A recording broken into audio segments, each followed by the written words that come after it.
So Maite, thank you for coming on the podcast. It's great to have you on. Thanks, Brian. It's great to be here. So Truora, let's just, kind of set the stage here for everybody. Truora began by offering this background check solution for companies in Latin America. And, you were the one that was owning the product strategy, right? Right, yeah. So I think we began around 4 years ago, and it was fully background checks back then. And now it's just a little bit more complicated. Yeah, that's how it usually happens, right? A product, I actually tweeted last night that like no business ever starts out and then, ends up with their, first plan ends up being the entire kind of execution of the business. Why don't you walk us through those first 100 days of the build and where did you start? Sure. So yeah, it's definitely grown and changed a lot since then. But I think our main focus on the first 100 days was there was an issue in Latin American companies at the time, especially if you're thinking marketplaces, gig economy, and so on, that they were growing faster than government services could sort of help them through, especially when you're thinking hiring a ton of people and personnel. So we started getting a lot into the topic or the problem of how do we help these companies hire their couriers or the riders faster. And that's how sort of the background check strategy began. And our main objective since day one was we'll build it initially for Colombia, but it needs to be scalable and faster for other countries. So our second country was Mexico. I'm Mexican, so it just sort of made sense. And it is the biggest Spanish-speaking market in LatAm. So it made sense that way as well. And our 100 days of product build were definitely, we had two main customers and we were building exclusively for them. So we were listening to their issues, talking to them, and whatever they needed or required, we would go research, do, and launch an MVP. I definitely remember this whole idea of the product I'm showing you today is going to be the worst one you're ever going to see.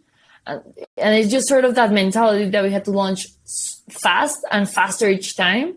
That we had to be enemies of perfection that way, and then just keep launching and iterating and sort of going with actual user feedback in order to improve. So our roadmap was initially Colombia mostly. Their government services regarding criminal records and legal records is easier. So it was just an easier product to build. And then we tumbled into Mexico. And it's just more complicated because legislation here is made by state. So you had to have criminal records per state, legal records per state, and everything was just way more complicated in that way. It helped us definitely for our tech architecture to build everything with a really complicated country from the get-go, which I think we later appreciated. But at the beginning, it was just, we had two teams and they were struggling on the huge differences between one and the other. And it was definitely an API first product. I mean, we had a front end because we wanted to use it for sales. So we had this for demos and to showing to clients. But every key functionality was API because we were going towards big marketplaces. Let's just, for the benefit of the audience, let's just double click on exactly the specific problem that Truora solves. And then I want to build on from there. Sure. So what we help companies do is hire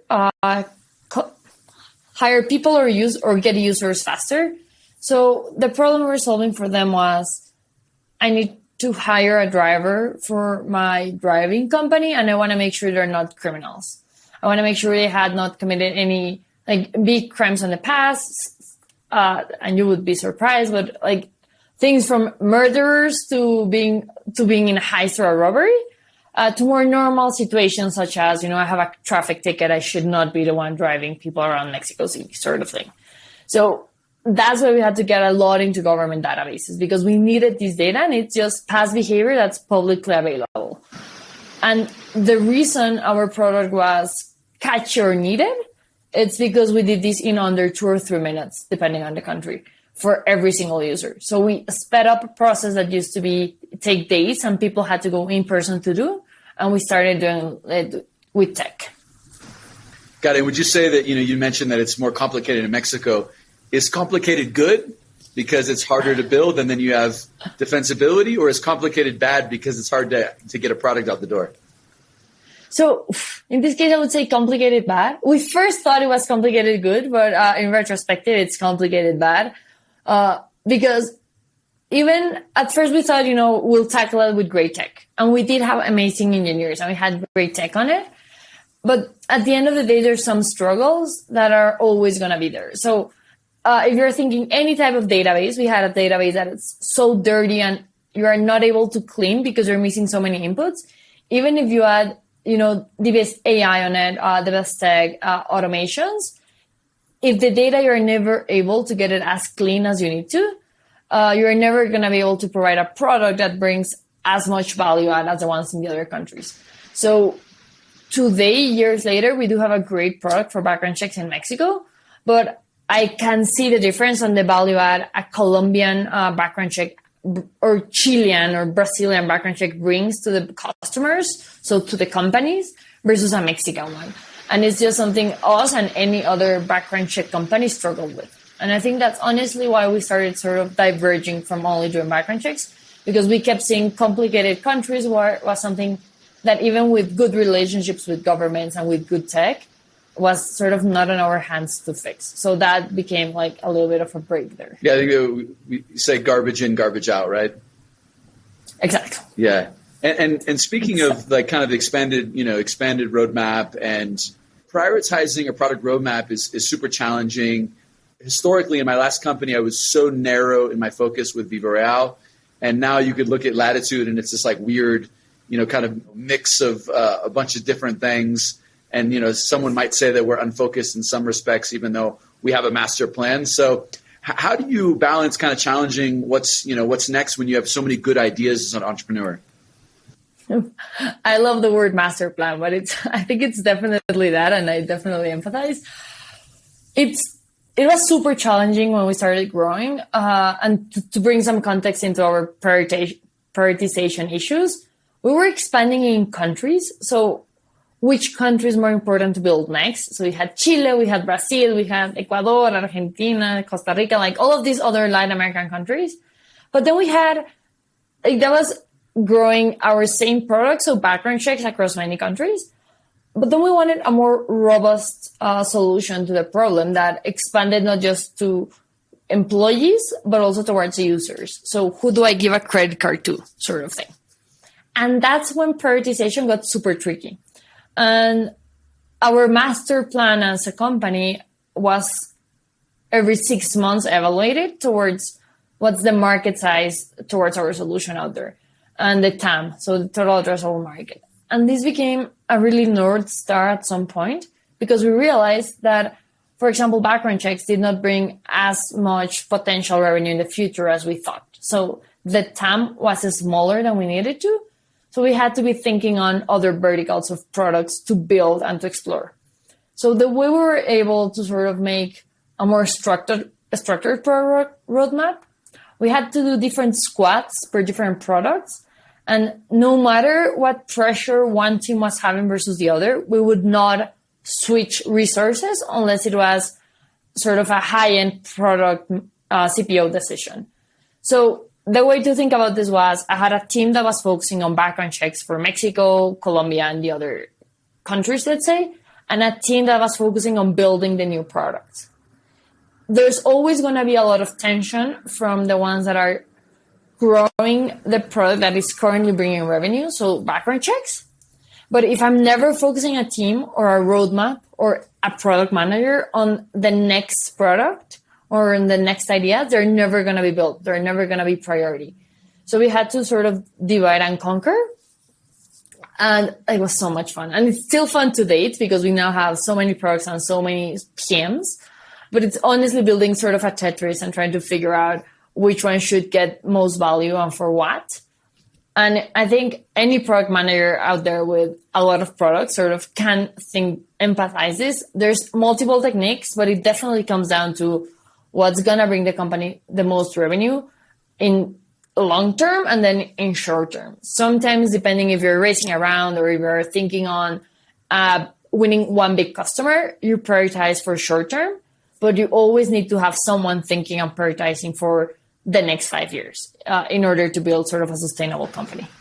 That's great. I think just kind of sharing one quick framework that I use in my last company in terms of geographic expansion, we would kind of 2x2 McKinsey matrix of like size of the market, competitive landscape, and then we'd plot, like, in our case, it was cities, Sao Paulo, Rio, Belo Horizonte, Salvador, and then we would kind of group the ones where we, saw the biggest opportunity, where there was less kind of competitive dynamics. That's how we thought about it. And I wanted to kind of piggyback your statement on, kind of the new products and like maturing products versus testing new things.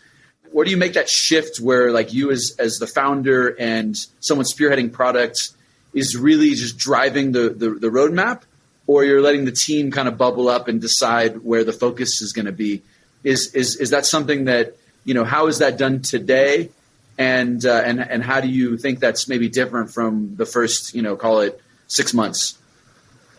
Oof, this is good. So yeah, first of all, prioritization matrices, I love them. McKinsey school, so I love them, and we've used many of them. But then thinking on how you let the team decide, I was the only product manager, so I was leading product alone for the first 8 to 9 months. And we grew engineering at LatAm, but I was the only one doing product. That was definitely a mistake on our part of not hiring faster, honestly. But at first it was really simple. There was 1 PM, 6 engineering teams. I was also a founder, so I could sort of have this huge upside on. I was talking to the biggest customers. I was directly affecting the roadmap. It was just super simple. Scaling that to having more team members was super hard. So when you're scaling to having multiple people make decisions, you do need to have sort of a system of, you make decisions up till what? Up till what point? Up till what objective? So what we do now is there's more senior PMs, let's call them.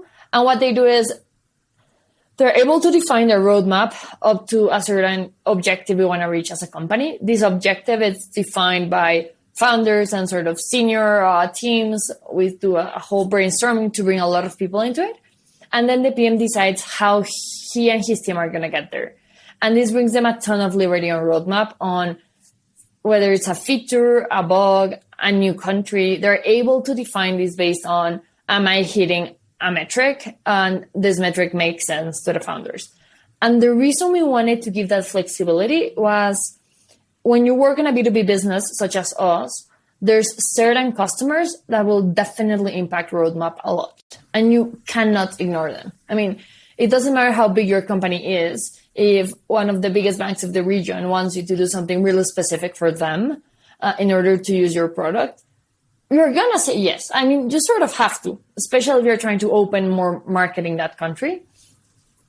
So we have to give our PMs that flexibility of choosing when a customer can impact and change their roadmap, or when maybe a risk of churn or a new market opportunity arises. But what we do is every month, all of the PMs sit down and we define roadmap and sort of review roadmap more than anything again. And then every 15 days, we only do it with sort of the product leads. So we're constantly, and we call this, we plan to iterate and change. So we have the perfect plan, the perfect roadmap, the perfect idea and strategy, and it changes constantly. And I think we're still in Truora on that point of we're young enough that we don't want to be tied down by the decisions we made a month ago that may not be true with today's market. But we do have some controls in place, so we're not changing every single day. So we try to balance that, and there is a roadmap owner as a whole. So if you want to change something really big, that owner that has context of the main clients, the main issues, all of the roadmaps is the one that has to go give sort of the okay or the go ahead. And that has mostly worked. For everything we do that's core and managing, we do have an outsider team that does experimentation and growth for other things. But for product, there has to be sort of a head that knows all of the roadmaps together. How do you balance the demands of a large corporate customer that maybe is going to write you a fat check versus scalable solutions that serve a huge swath of potential customers? Oof, I think that's always been our biggest struggle. And every B2B PM that I've talked to, they're mostly in the same boat. We try not to build so specifically that we become a software factory. I mean, I remember from day one, the worst thing that could happen to us, it's not die as a company, it's become a software factory. I mean, that has always been the mindset. So you also have to have great negotiators in front of customers to be able to really, really understand their issues and their problems before sort of agreeing on a solution. And so for us, our product managers, they negotiate a lot with the customer. They don't say yes to everything. And any sort of special thing on a contract, product has to approve. And it's especially because of this. Because if we sort of let our sales team run along free, or even if we let all of the PMs run along free, they would say yes without sort of coming up to the consequences that we would have to build that. So what we do now is if we find something that we have to do for a specific customer that's really big, so it represents a big ticket, we try to build the solution, or before we build it, we actually try to agree on the solution with them on a way that it can work for other customers as well.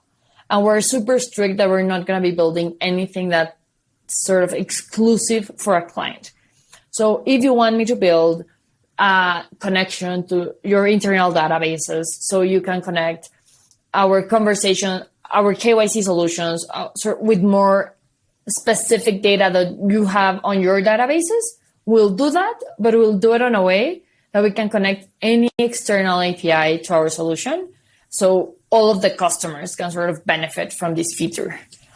It's really hard because then you're building like really big things, but it also brings us to really, really sit down with the client and talk through the problem, show them the solution plan, have them input, have them be a part of it. And they have to sort of be willing to test it with us as well. So honestly, it's the hardest thing we have to do. And when you have to say no to a really big customer, like we know what's on the line. And we do say no a lot.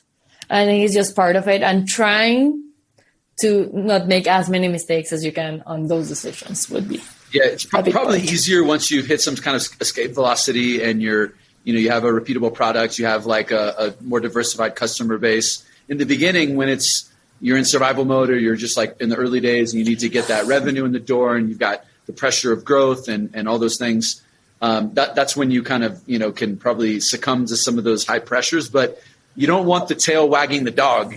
Yeah. Totally. Oof. I remember the initial days. I would say the first 9 months that especially since we're opening multiple countries, any new customer per country, whatever they said we would do. I mean, we needed them. They were opening a country for us. It was that important. And some of those customers today, so 3 years later, were not saying yes to everything. And it's been a huge change in mentality and mindset for both them, but for our team as well. Like, our team cannot believe that we're now saying no to some crazy requests because they were so used to us saying yes to those customers. So you actually mature a ton on your decisions, and it goes both ways. Customers have to understand where they're standing on your roadmap, and you as a company have to decide which customers you're going to sort of say yes to on everything and which ones are going to have to be way more strict on your decision making. Now, these types of solutions you're building, they demand an enormous amount of data, right? From all these different sources, as you said, some higher quality data sources, some, lower quality. But all this data has to be processed, and has to be processed very fast, very precisely. What role does data have in how you scale? What are the challenges that come with that? How is data discussed and managed inside Truora? Oh, yeah. So data is our bread and butter, literally, where I would say if you describe Truora in a really, really simple way, we give you insights on data that you should be able to get yourself. You're not, because one, it's hard to gather, and then two, it's hard to clean. And the other thing that's important about the data we have is personal identifiable data. So it's regulated by so many data governance regulations worldwide. So we have to comply with GDPR. We have to comply with ISO regulations. We're definitely handling users' most personal data, which handle their identity, their past, pictures of their ID. So anything that you can think of on any bad news situation about data, we have it. So more than how great or not we are our data, we have to be super, super careful on how we store this data, how we handle it, how we encrypt it, and how we make sure that it's not crossed between customers, entities, and so on. So that has a huge role on what we play with. Actually, one of our biggest advantages was that since the beginning, we knew this was an issue. So all of our systems are built in a way that's encrypted per customer. We pass all of the sort of banking regulations and so on. And this is important because then you're able to work with them and operate with them. And then when you think data, it has two sides. How we get the data. So we get a lot of the data from the end user, whether it's through our web app or through WhatsApp or through an API. We get your user data, we process it, and then we save it. We have to be able to delete it. We are only processing so the end user can have it. So our customer, the bank, the fintech, the marketplace, they are the ones that own the data. So it's a huge issue. What I would say is we've learned a lot along the way, and you have to have identifiers per user in our case. So am I identifying Maite because of her national ID that in Mexico is called the CURP? Or am I identifying her because of her cell phone so I can sort of match everything that she's done? Am I identifying her based on her name? So we now sort of have different identifiers that help us connect users, and we're able to cross-reference multiple sources. To give you a high volume example, for a KYC, an onboarding use case, so Maite is opening a bank account in one of the fintechs that Truora works with. I get from Maite her national ID pictures, liveness authentication of herself. I get her national ID number so I can cross-reference her in financial databases. I check her background. I check that she's not on any international blacklists. So I'm building a huge profile on Maite that I send to the fintech. So all of this has to be perfectly stored and really easy to sort of look up and interconnect together. So that's what we help our customers do. We obviously authenticate along the way that Maite is not a criminal and that I'm giving you all of my actual IDs. But then at the same time, we're helping you store this data in your system. So as a fintech, you can grant her a better credit or so on. But yeah, saving data is an issue. Connecting data is an issue. And there's countries that are really, really complicated. There's others that are more simple. And at the end of the day, the one that has the data is the end user. So we've had to become experts by necessity rather than by design at the beginning on talking to this user to get their initial data. So, yeah. You'd mentioned WhatsApp at some point, and as a small anecdote, so just for full disclosure here, I'm an investor in Truora, and I got a message the other day. It was like a chat bot, and it was the investor update. And it was like, would you like to know this information? And then I entered a few responses, and then it would prompt me as, and then it would share information on WhatsApp. I thought it was really an innovative way to share, because I get all these email updates, which I have them sitting in my inbox. I can't go through all, because I'm an investor in a lot of companies. Yeah. And so I thought it was an innovative, and I know that your product is you've evolving with a heavy focus on, from what I understand, WhatsApp is a huge core part of your of your focus now in terms of how you identity and everything else that you do in your business. And, we all know, if you're listening to this and you have any sense of Latin America, that's a hugely used medium, but it's really thought of more as a communication tool, not for authentication. So what's the potential here, and how overlooked by other startups in Latin America? Where are the opportunities to use WhatsApp beyond just staying up to speed on what's going on? Oof, yeah. So, the investor update was really fun, but it's definitely that's the upside that startups are missing, or companies as a whole. We all have a full inbox. We all ignore SMS, but we still read information and sort of acquire information all day long, usually from social media. Whether your social media is LinkedIn or Instagram, it really doesn't matter. But the one we all use the most in Latin America is WhatsApp. And we don't think of it as a social media source because it's communicative. So you have to interact back. You talk to your friends, you talk to your grandma, you talk to everyone there. So that's the piece that Latin America is starting to change on, not just startups, but banks and everyone else, because the users are in that channel. So the reason we launched our authentication services and our communication services in WhatsApp was because, as I mentioned, we were becoming experts on understanding the user. And we realized that I don't want to download an app that may give me a financial credit after they ask me a ton of questions and they do a KYC. And then they may say, hey, Maite, now you have a pre-approved credit of whatever amount. But I would be willing to talk to someone, send them a few pieces of my information in WhatsApp. It would be like a normal conversation. They would pre-approve it, and then I would download their application or their app or whatever they were doing. So it became a way on connecting faster with users and getting a better response rate. And that's the piece businesses are missing. Your objective as a business is not to have downloads of your app or visits to your app. It's to have an active rate of your service. If your service is a financial credit, then it's to grant more credits and get them paid at the right amount of time and so on. It's not how many people open your app every single day. So that was sort of the gap we saw in the industry that we could really, really help companies benefit from.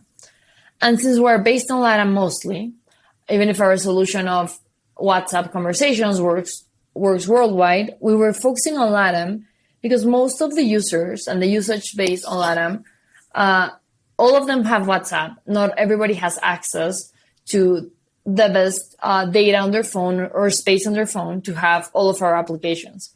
And we sort of see this as a way of how can we bring tech to everyone? How can we make sure that, these awesome delivery services that we have or new financial ways of saving money and investing, that the normal and the base of the pyramid in Mexico or Colombia or Brazil, they can actually reach them.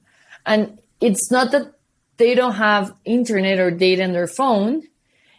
It's that WhatsApp brings them free data. They don't require to download anything else.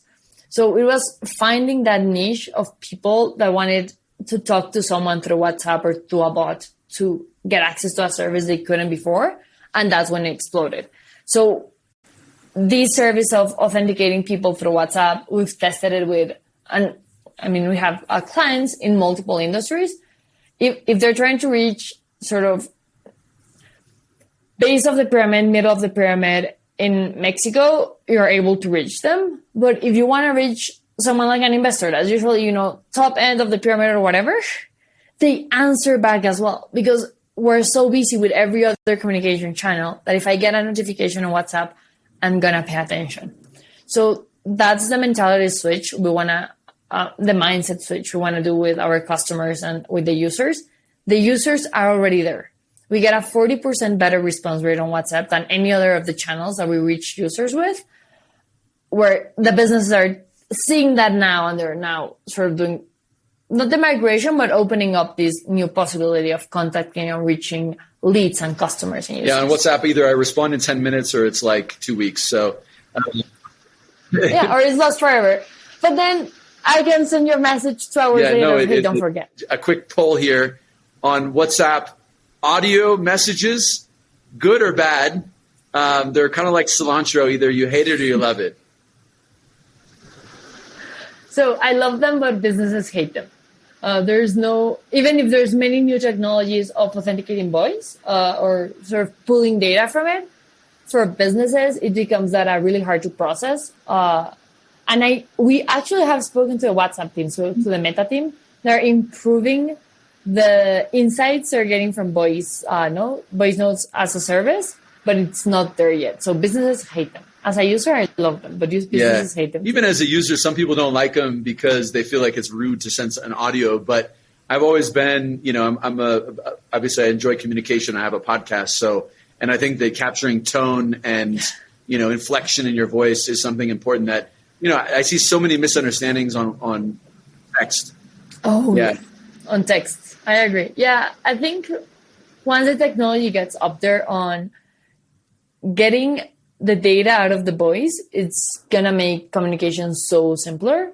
But I think today it just becomes a little bit sort of lost in translation. So somebody has to listen to it today in order to get information. And when you're thinking of analyzing all of your user conversations, text becomes simpler. Now, I know that female representation is a big topic for you, and that's, a lot of decisions at Truora take that in consideration. Can you share in which ways and the impact that this had on your company so far? Sure. So it's definitely been an objective for us to bring more females into tech. At first, we only focused at thinking on engineers. So we wanted software engineers that were female. This has always been a challenge. But later we realized that being a female in tech doesn't mean being a software engineer in tech. You can be a product manager, you can be a recruiter, you can work for sales in tech. And the reason we want to sort of push more females into the industry, it's because we definitely see the upside on this, right? So we have a diverse customer base, we need a diverse team as well.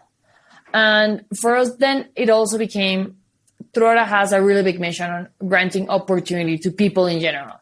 So we started hiring students at the beginning, and now it just became through the same mindset of opportunity. We want to bring women the opportunity to have a better career, that is the fastest growing in payments or in salaries in the world.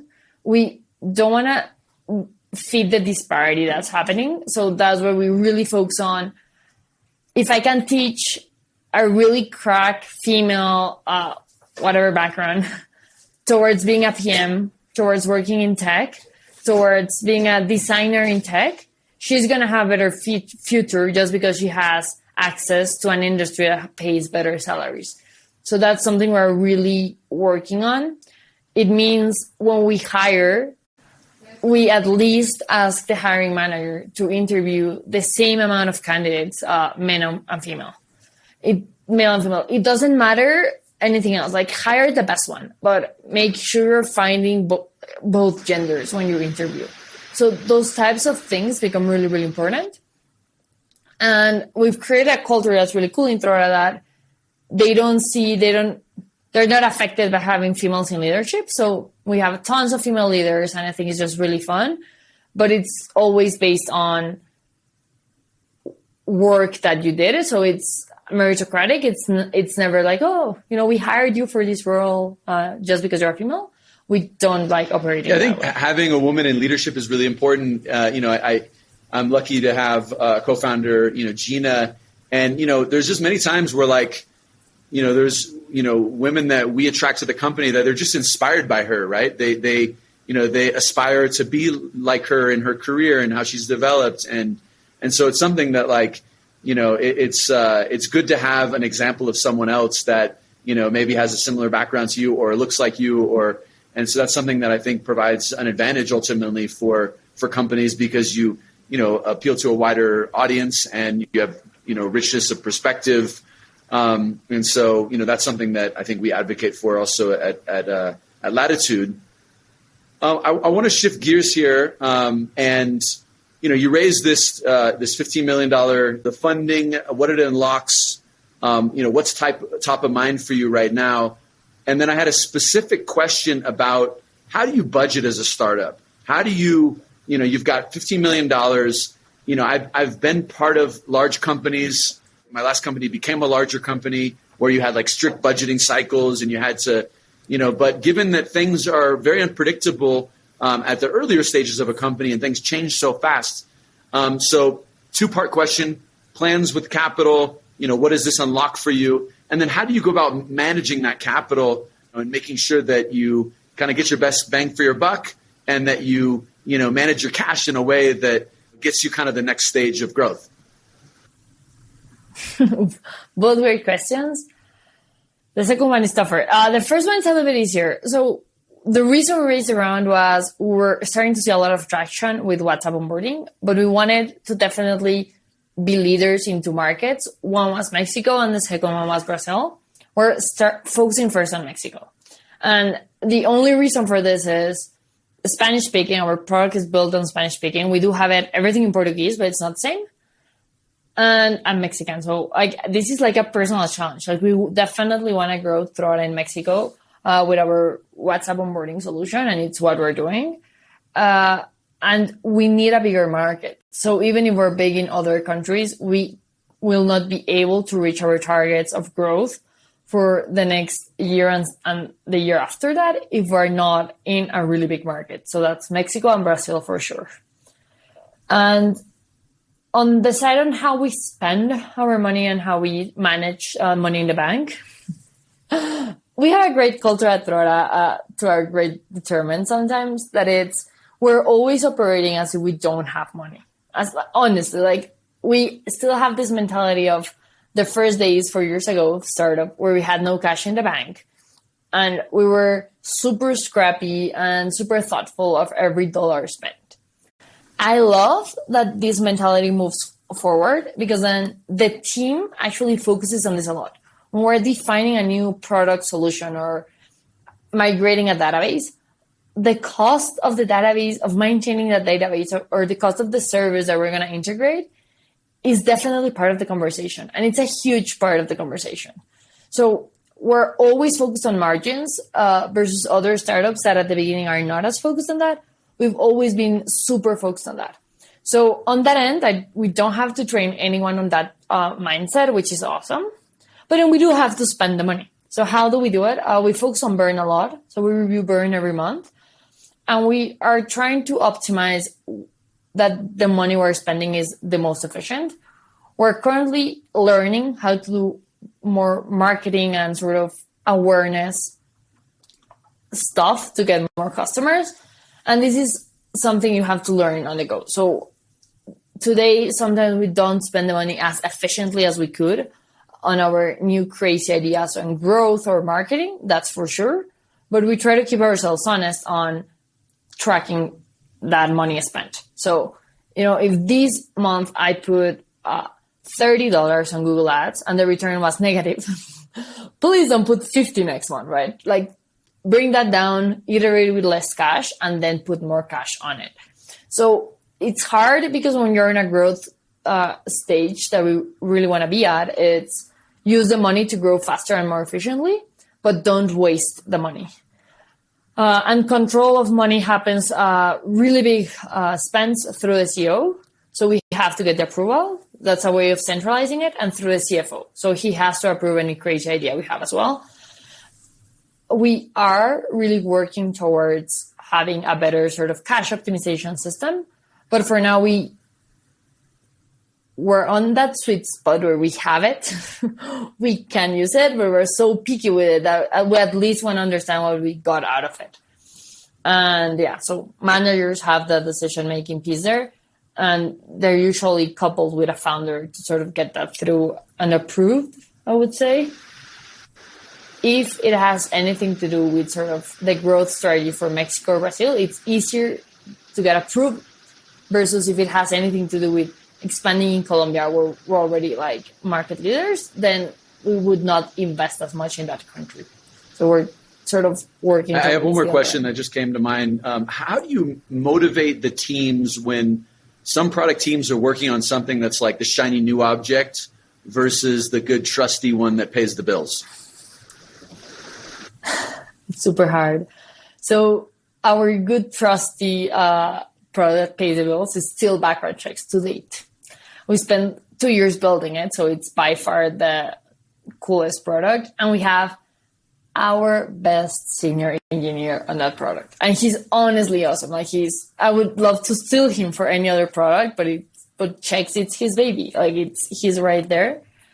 Motivating those teams is really hard because you are not upgrading the product anymore. You're maintaining the product to the best of its standards because it does not require any additional features. So it's not a creative towards a growth mindset, it's a creative towards an optimization mindset. How can I maintain this awesome product with less bugs, with less maintenance, with better filters for homonyms and international searches or whatever? I think a lot has to do with communication. So we have a weekly all hands where we really try to bring down to the team how important it is to keep this going.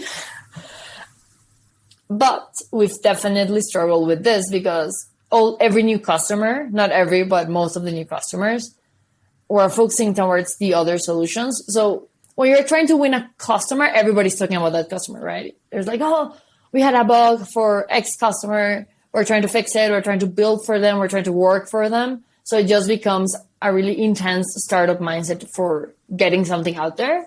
That's really hard to replicate with a product that's stable and paying the bills. We try to have honest conversations with them. We try to rotate the team as well.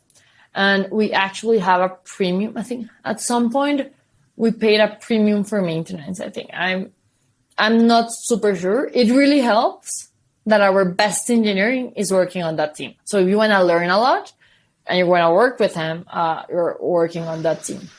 I guess that's a good incentive, right? If you, sure. if you have someone who's like really senior engineer that, because I mean, younger engineers that have less experience, they want to be paired with people that are inspiring and that have built amazing things and are really knowledgeable. And so that's one way to attract people to that product and ensure that people stick around to develop their skills. Yeah, it's like that's the way I see it, and I think that's the way we see it. And it's honestly always putting the best team we need to, not for that specific problem. Brazil is part of the game plan, and you're currently active there, or is that something on the roadmap? So we are active in Brazil, but we're not intensively trying to expand in Brazil. So our biggest product in Brazil today is our electronic signature, and it's run under a SAP signing team. So they were an acquisition we made last year, and they're amazing. They're based mostly in Brazil, and they target a smaller base. So they're more really small enterprise, smaller than SME targeted. To grow towards bigger enterprises, we're holding on that plan while we grow on bigger enterprises in Mexico first. And I think it's just we have not duplicated many things yet. So we're big enterprise focused on Mexico, and then small enterprise focused on Brazil. And we hope to sort of switch learnings from one to the other. Shameless plug for the Vamos LatAm Summit that's going to happen in Sao Paulo in September 21st. Oh, yeah, everybody's talking about that, I have to admit. Like, I've gone to a ton of founder dinners. So that's going to be a great one. So, happy to host you out there as well if that makes sense for you. And then before too long, we can definitely partner on the Mexico one, which will be in Q1 of next year. And so we will be having the Vamos LatAm Ciudad de Mexico version. And so, excited to, it's congrats on the business. I'm glad I've had you on now. Daniel was on the podcast before. And so it's great to hear from you and hear about your products, opportunities, challenges, and things that you've learned, taking Truora from this, small little startup with an idea that, is focused on one thing into offering a multitude of products, leveraging, WhatsApp in a really unique way as part of the innovation that you brought to the table. And so congrats and I'm happy to be a supporter and investor in your company, and excited to see where it goes. Thanks, Brian. This has been great, and we definitely will partner and work on the Mexico Forum. I'm looking for more entrepreneurs in Mexico. This is a really fun thing now. We're really excited about what we built so far, honestly, and I think it's really exciting that we get to see how many startups grow because they start using our system to iterate things. So they use WhatsApp to test their crazy ideas just because it's no code. So that's a really the best part of this new product line is that we actually get to work with a lot of startups. So it's been really fun. Sure. Thanks for having me. I'm sure we can get together in person sometime because now that I'm in Mexico City and you're here too, who knows how we could be like five buildings away and we don't even know.